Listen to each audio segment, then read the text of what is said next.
Depuis le 15 février dernier, il est possible de découvrir le documentaire Un portrait d'Armande Altaï, au cinéma Saint-André-des-Arts à Paris.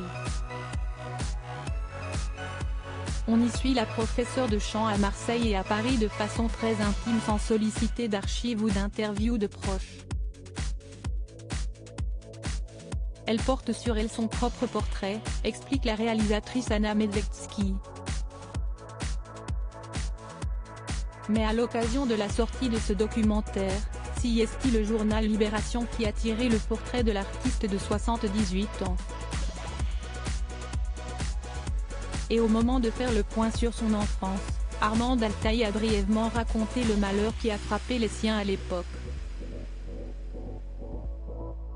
Armande Altaï est née à Alep en Syrie, ses frères et sœurs ont vu le jour à Damas, Beyrouth et en Côte d'Ivoire, nous rappellent d'abord nos confrères, précisant que son père était un officier français. Et de continuer, l'arrivée en France a eu lieu après le départ du père pour l'Indochine et un drame familial résumé en quelques mots, mon père a abusé de ma sœur aînée, c'était épouvantable, lit-on dans le quotidien. Armande Altaï a alors coupé les ponts avec lui et ne l'a plus revu pendant très longtemps. Ce n'était pas drôle du tout. CST, donc sa mère, une couturière, qui élèvera seule la fratrie à Marseille.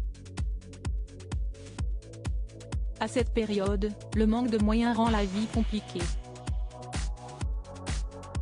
Elle nous chauffait avec des boîtes de lait Gligose, avec du gravier dedans et de l'alcool à brûler, ce n'était pas drôle du tout, s'est souvenu Armande Altaï.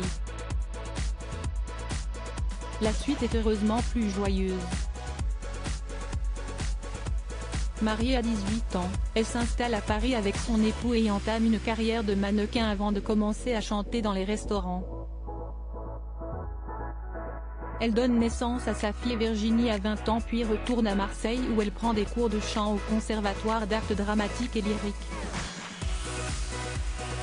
Armande Altaï tourne ensuite dans la région avec un groupe au style rock lyrique. Au milieu des années 1980, elle se met finalement à donner des cours de chant et travaillera avec bon nombre d'artistes. CST, sa réputation qui attirera ensuite en 2001 la production de la Star Academy pour l'engager en tant que professeur au château.